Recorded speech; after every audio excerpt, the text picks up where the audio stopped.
Es para mí, al igual que para muchos de ustedes, un gusto volvernos a ver de modo presencial.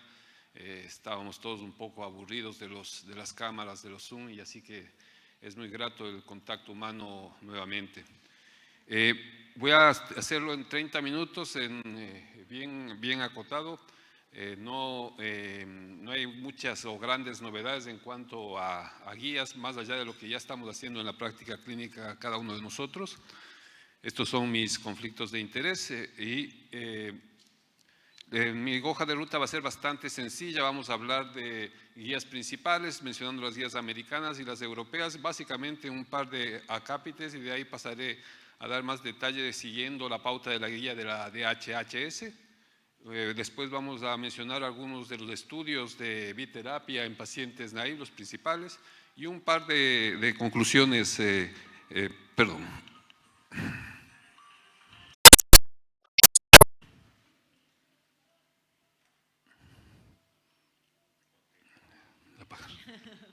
Vamos a apagar esto. Bueno, perdón. Seguimos. Las guías principales. Básicamente, primero les puse una señalética ahí de uno cuando toma las tablas o las guías se tiende a confundir, ¿no es cierto? Que te ponen la rayita, la suma. Básicamente lo que muestra ahí es que los pacientes, ¿qué es un coformulado? ¿Qué es un agregado? ¿Qué son dos pastillas? ¿Qué son una o dos pastillas? Tres, la terapia combinada en un solo comprimido. A veces nos cuesta en las tablas comprender un poco aquello.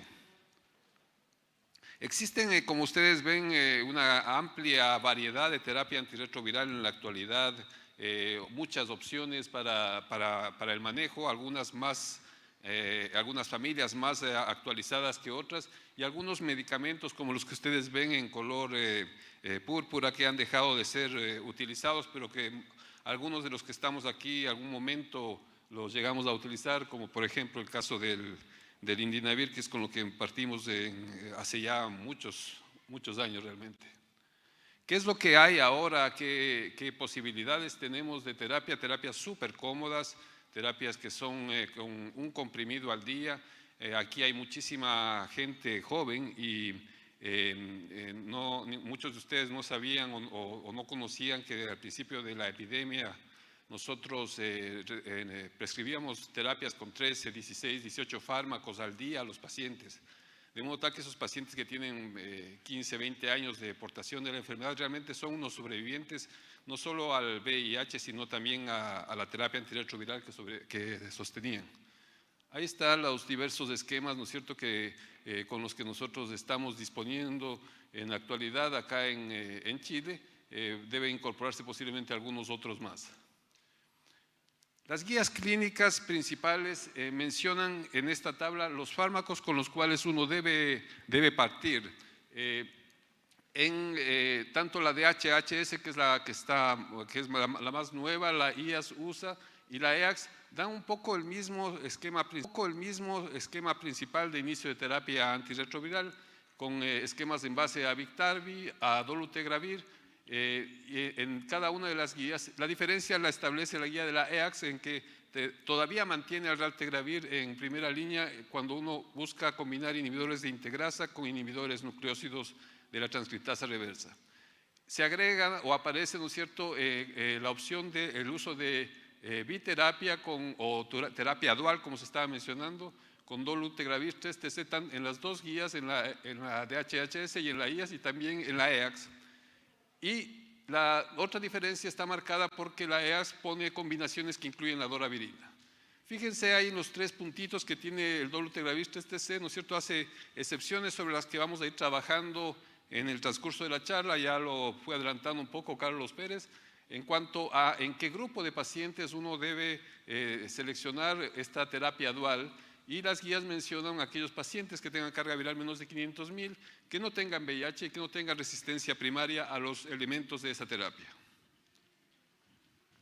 De aquí en adelante lo que les voy a ir mostrando básicamente es las recomendaciones que se va haciendo caso a caso en pacientes naive para inicio de terapia, de acuerdo a las diversas particularidades que tienen los pacientes, basado en la guía de la DHHS. Entonces tenemos varios escenarios clínicos basales, aquellos pacientes que tienen defensas o linfocitos CD4 por abajo de 200. La consideración que hace la guía es no usar esquema que contenga rilpivirina, que estamos todos un poco de salida con la rilpivirina en la presentación que tiene con TDF y FTC, y no usar combinaciones como darunavir, ritonavir con raltegravir, porque se ha observado elevadas presencia de falla viral. Otro escenario, pacientes que están con 100.000 a 500.000 copias, no usar nuevamente los mismos dos esquemas que recomienda arriba, y además se agrega el no usar abacavir 3TC más efavirenz o más atrasanavir ritonavir, por el mismo motivo. Y el tercer punto, aquellos que tienen más de 500.000 copias, hace la recomendación idéntica al de arriba de los tres esquemas que mencioné, pero agrega dolutegravir 3TC. Y el argumento que pone la guía es que hay información limitada respecto a la efectividad del dolutegravir 3TC en pacientes con cargas virales por arriba de 500.000, lo cual es cierto, pero que aparentemente con el advenimiento de nuevos estudios esa situación va a cambiar.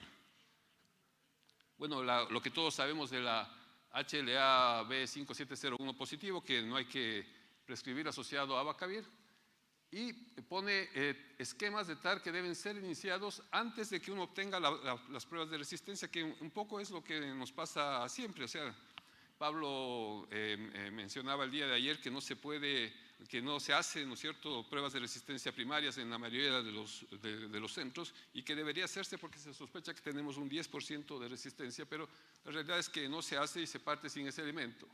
Entonces ahí menciona evitar esquemas con inhibidores no nucleócidos o con dolutegravir 3TC, evitar abacavir y preferir esquemas que incluyan terapia con inhibidor de integrasa, con dolutegravir o con darunavir en sus diferentes combinaciones. Ahí están los motivos, ¿no es cierto? Lo que todos ustedes conocen, la terapia con inhibidor de integrasa y con inhibidor de proteasa tiene una barrera genética más alta. Eso quiere decir que requiere más mutaciones para que se genere resistencia. En cambio, eso no sucede con los inhibidores nucleócidos o inhibidores no nucleócidos de la transcriptasa reversa. ¿Y en quiénes uno tiene que iniciar temprano esta discusión que se acabó de mencionar o de hacer en la charla previa? Bueno, las guías americanas, europeas y la Organización Mundial de la Salud recomiendan que se debe iniciar temprano en prácticamente todos los pacientes, y en algunos muy temprano. El paciente con síndrome retroviral agudo, con meningitis viral, debe partir inmediatamente terapia. La DHHS dice todos los pacientes el mismo día o en semanas. Dentro de la primera semana, la Organización Mundial, la mayoría de los pacientes que tengan infecciones oportunistas deben partirlo dentro de las 2 semanas, no después, sino dentro de las 2 semanas. Y fíjense lo que menciona la ERS, alto riesgo de abandono o seguimiento. Ellos tienen el concepto de que si uno no le parte la terapia antirretroviral de modo precoz, ese paciente tiene un alto riesgo de abandonar o no volverse a controlar. Así que está señalado eso. Y la solicitud o interés del paciente, como mencionaba Carlos Pérez hace un momento, buena parte de los pacientes nos llegan ahí ansiosos, ¿no es cierto?, desesperados, tienen un nivel de información muy grande, ya saben todo lo de la evolución del VIH, qué les va a pasar si no toman la terapia, y vienen ese día que uno les dé la terapia y partir ese mismo momento. Ese es el escenario mayoritario, diría yo. ¿Qué otras consideraciones menciona la guía de la DHHS respecto a los tipos de antirretrovirales? Esquemas de monodosis simplificados. Ahí están todas las opciones, que son muy variadas, y hace algunas observaciones, la de no usar el esquema con dolutegravir abacavir 3TC en pacientes con HLA. No está recomendado. Nuevamente menciona el dolutegravir 3TC para pacientes con más de 500 o no contengan combinación de tenofovir con 3TC o FTC en pacientes en que se desconozca la presencia de virus de hepatitis B. Y además que todos los antivirales con monodosis están vetados en aquellos pacientes que tengan una clearance de creatinina inferior a 30 y no estén en hemodiálisis. Ya vamos a ver un detalle respecto a lo que significa o lo que se puede hacer con un paciente en hemodiálisis. En relación a las comidas, ahí está mencionado, no hay conflicto con los alimentos en pacientes que reciben victegravir, doravirina, dolutegravir o raltegravir. Y sí existen, ¿no es cierto?, como todos ustedes conocen, problemas con aquellos pacientes que consumen o reciben, perdón, los esquemas de abajo mencionados con atazanavir, daruna, elvitegravir o rilpivirina, que hay que hacer modificaciones en la dieta. Ahí ponen, las comidas mejoran la absorción de los antirretrovirales y en particular la rilpivirina requiere un alimento con más de 390 calorías. Yo me estaba preguntando qué cosa tiene 390 calorías. Bueno, ahí está un McDonald's doble, ¿no es cierto? Que esta es la fuente de tomada del mismo McDonald's, no es limitado, entonces son 400 calorías. Y la tabla de al lado les dejo ahí para la reflexión. ¿Qué tenemos que hacer para bajar esas 400 calorías? Tendríamos que trotar entre 45 minutos a una hora para deshacernos del McDoble, ¿no? Así que bueno, ese es como ejemplo nomás. ¿Qué otras comorbilidades comorbilidades no infecciosas podemos tener? El problema frecuente, ¿no es cierto?, son pacientes nuestros, pacientes crónicos, con problemas crónicos. La insuficiencia renal es un problema cotidiano. Y bueno, enfermedad renal crónica, la guía la determina como aquellos que tienen un clearance de creatinina inferior a 60 ml/hora. Todas las monodosis con clearance de creatinina no se pueden usar. Hay que evitar el tenofovir difumarato, ¿no es cierto? Y fíjense abajo la posibilidad que nos da, que es una cosa que yo no tenía muy claro hasta que hice esta presentación, de que se puede usar esquemas de monodosis en pacientes con hemodiálisis, esos pacientes clásicos que se dializan 3 veces a la semana. Se administra, por ejemplo, en la presentación Victegravir, TAF, FTC, el Victegravir con TAF, o darunavir, cobicistat con TAF, que no está disponible acá con nosotros. Se pueden dar una dosis después de la hemodiálisis 3 veces a la semana, eso está probado como efectivo. ¿Qué otra cosa? Bueno, evitar estos esquemas como Abacavir 3TC más de favirenz, básicamente por la falla viral en aquellos que tienen más de 100.000 y además tienen insuficiencia renal. Y el atazanavir en casos de series clínicas se ha mostrado que puede generar también enfermedad renal crónica, pero eso son básicamente observaciones.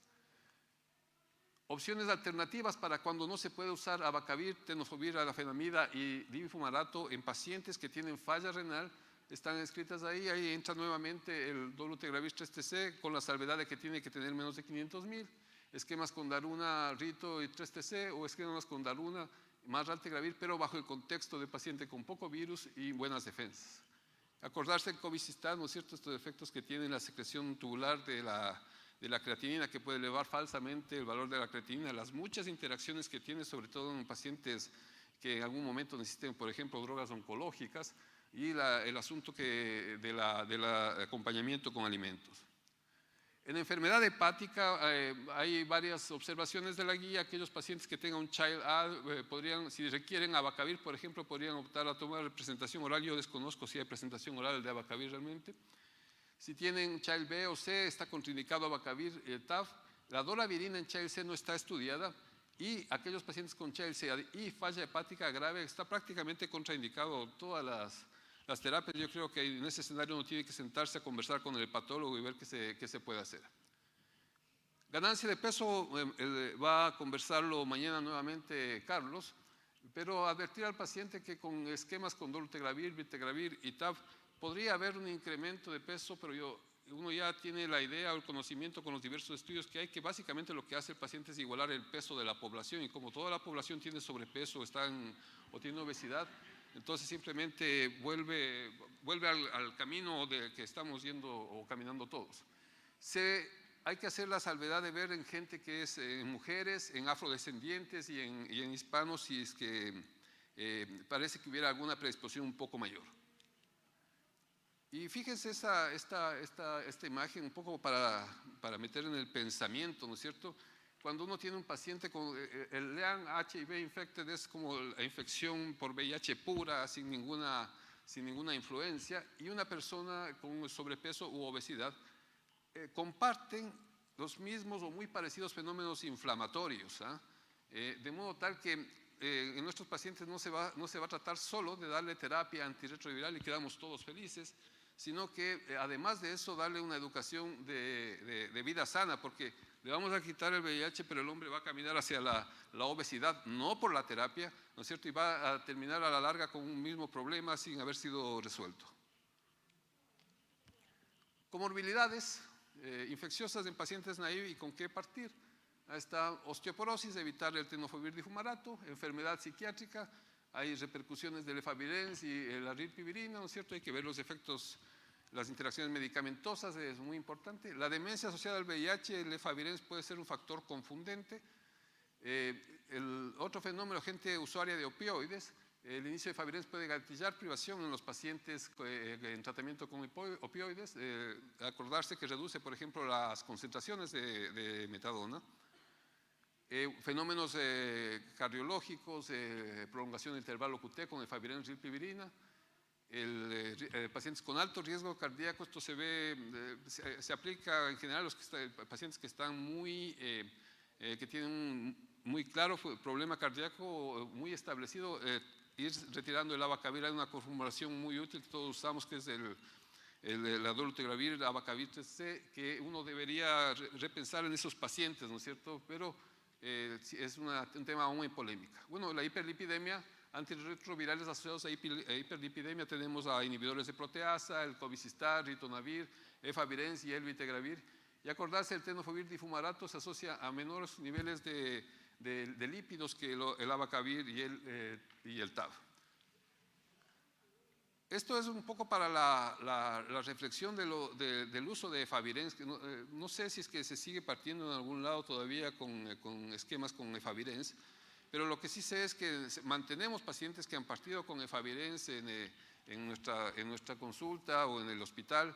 Es cómodo, el paciente está acostumbrado, pero hay que tener ojo a los fenómenos de suicidabilidad que están demostrados con respecto al efavirenz. Nosotros tenemos experiencias un poco lamentables en el Sótero con pacientes habiendo recibido efavirenz.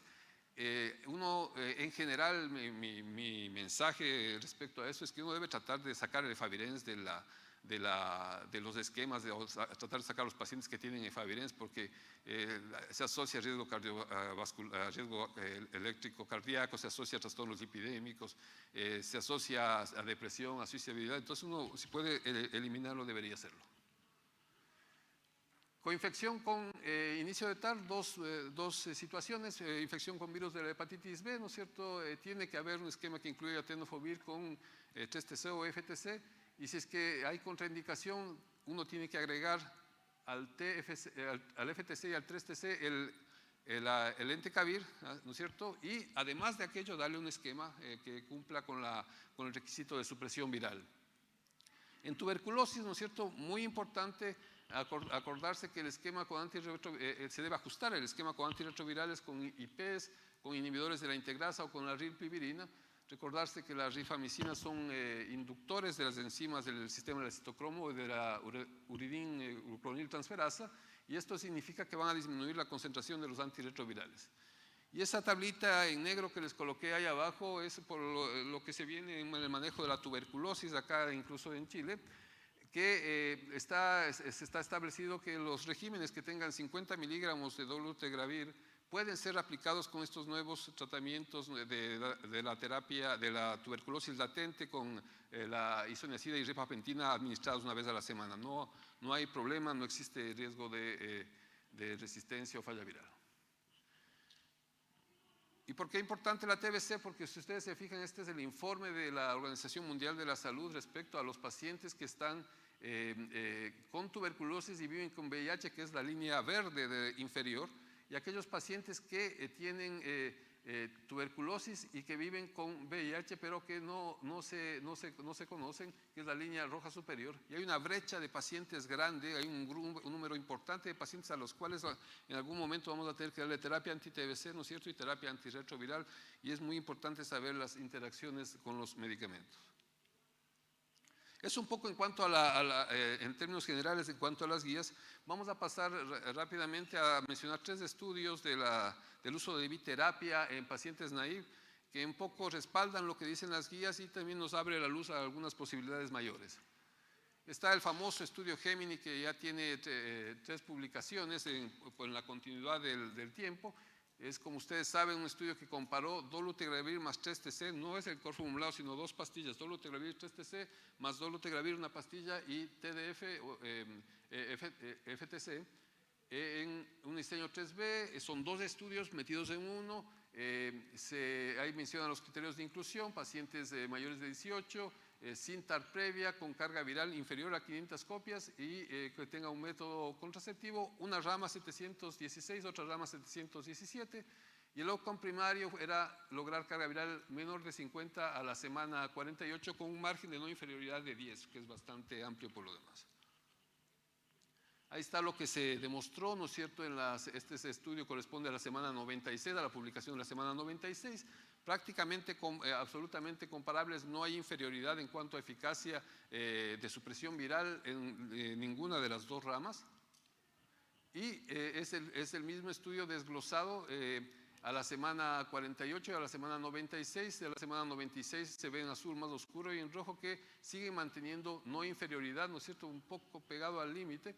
Pero el rato que uno hace el análisis de este grupo de pacientes que tuvieron carga viral detectable, se encuentra que la falla viral fue definida por protocolo. En algún momento encontraron falla viral, pero esa falla viral en ninguno de las 2 ramas se asoció a mutaciones de resistencia. En este mismo estudio, en el Gemini, se mostró que el dolutegravir produce menos eventos adversos que la rama que tenía dolutegravir y tenofovir difumarato. La terapia dual mostró menos efectos adversos, pero también hay que tener la precaución. Bueno, había diarrea, había dolor de cabeza, sin embargo, se pone en el estudio como efecto adverso la presencia de sífilis. Entonces, uno tiene que reflexionar, o de influenza, por ejemplo.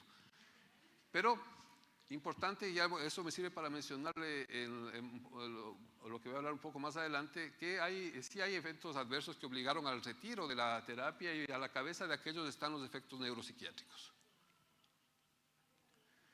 Y aquí está el estudio comparándose el análisis a través del snapshot, es decir, el más riguroso, estricto, que te ve aquellos que llegaron pero perfectos, sin haber fallado un punto en el protocolo, tomando la misma droga y lograron el requisito de indetectabilidad. Se ve en los diferentes escenarios con menos de 100.000 copias de inicio o más de 100.000, con más de 200 de CD4 y menos de 200. Y si ustedes se fijan, en menos de 200 hay una diferencia entre las 2 drogas respecto de las 3 drogas. Pero ese dato que es importante, en este estudio era criterio de inclusión tener una carga viral menor de 500.000 al screening en el primer examen. Sin embargo, a la visita inicial, el baseline, 2% de los pacientes tuvieron cargas virales mayores de 500.000 copias. De esos 2%, un 70% estaban en la rama dolutegravir 3TC, que lograron indetectabilidad a la semana 96, y un 80% en la rama dolutegravir tenofovir FTC, que lograron también indetectabilidad. O sea, hay un grupo que no es menor que está demostrando que se puede lograr indetectabilidad en el escenario de más de 500.000 copias. Bueno, y esto es ya lo recientemente publicado este año del seguimiento a semana 144. Lo mismo, se mantiene la eficacia absolutamente comparable entre una y otra rama. Lo que aporta esta publicación es que te muestra los diversos escenarios en los cuales se comparan, ¿no es cierto? Y es equivalente de acuerdo al diferente tipo de carga viral en la base, si es más de 100.000, menos de 100.000. De acuerdo al CD4 no hay diferencia, de acuerdo al estatus serológico tampoco, la edad, el sexo, la raza o el subtipo de VIH1 que tenga el paciente son absolutamente equivalentes. Dolutegravir 3TC con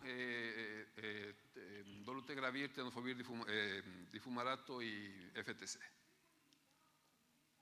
Las conclusiones del Gemini a la semana 48, 96 y 144, consistente con los datos de la semana 48 para la semana 96 y 144, se demuestra a largo plazo eficacia no inferior del esquema de dolutegravir 3TC respecto al comparador.